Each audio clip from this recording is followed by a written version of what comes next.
हर हर महादेव दोस्तों, शिव शंभू के भक्तों का इंतजार अब खत्म होने वाला है। हिंदू धर्म का सबसे पवित्र और चमत्कारी महीना यानी सावन दस्तक देने जा रहा।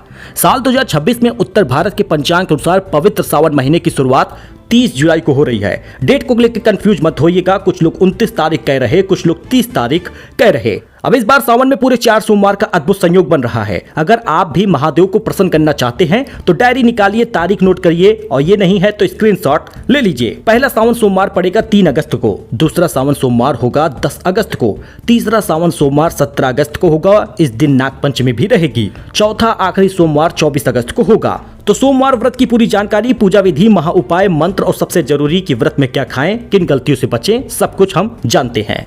चलिए सबसे पहले बात करते हैं कि सावन के सबसे महत्वपूर्ण नियम जलाभिषेक के सही समय का। सावन के सोमवार को जलाभिषेक हो या रुद्राभिषेक हो, सबसे उत्तम समय ब्रह्म मुहूर्त माना जाता है। सुबह 4:22 से 5:05 तक ही रहेगा। इसके अलावा दोपहर में 12 बजे से 12:53 तक अभिजीत मुहूर्त होगा।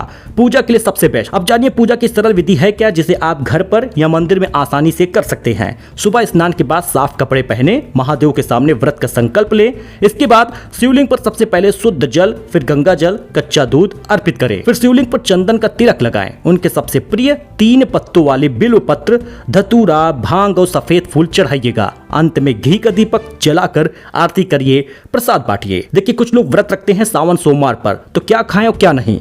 अक्सर लोग व्रत रख लेते हैं लेकिन खान पान में गलतियां कर बैठते हैं। ध्यान से सुनिए कि सावन सोमवार व्रत में आपको क्या खाना चाहिए। आप दिन भर में केवल एक बार फलाहार भोजन कर सकते हैं। अपने डाइट में ताजे फल, दूध, दही, मखाना, मूंगफली, कुट्टू या सिंघाड़े का आटा शामिल कर सकते हैं। केवल सेंधा नमक खाना है। हाइड्रेटेड रहने के लिए खूब पानी पीजिए। नारियल पानी या जूस भी आप पी सकते हैं। अब जानिए व्रत में क्या भूल कर भी नहीं खाना है। व्रत के दौरान साधारण नमक, अनाज जैसे गेहूं, चावल, दाल का सेवन बिल्कुल न करें।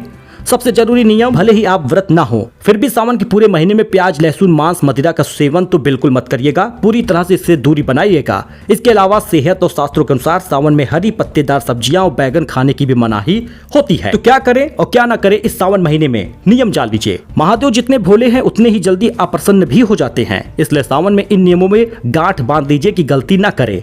पहले जानते हैं कि क्या करना चाहिए। सावन के महीने में ब्रह्मचर्य का पालन करिए। मन में किसी के प्रति बुरे विचार मत लाइए। सुबह की पूजा के साथ साथ शाम को सूर्यास्त के समय प्रदोष काल में शिव मंदिर जाकर एक दीपक जरूर जलाइए।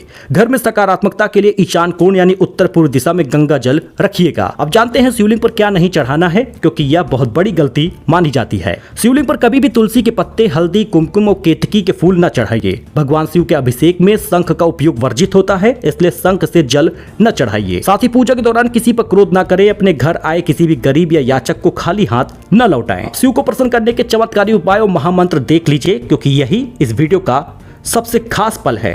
पहला उपाय देख लीजिए। दरअसल आपको बता दें, अगर जीवन में बहुत कष्ट है, सेहत ठीक नहीं रहती, सावन में रोज सुबह शिवलिंग पर कच्चे दूध में काले तिल मिलाकर अर्पित करिएगा। दूसरा उपाय, आर्थिक तंगी को दूर करना है तो बेल पत्र पर चंदन से राम लिखिए, उसे शिवलिंग पर अर्पित कर दीजिए। और सबसे बड़ी शक्ति, शिव का मंत्र। पूजा करते समय रुद्राक्ष की माला से ओम नमः शिवाय इस मंत्र का जाप 108 बार करना है। यदि किसी गंभीर संकट में है तो महामृत्युंजय मंत्र का जाप करिए।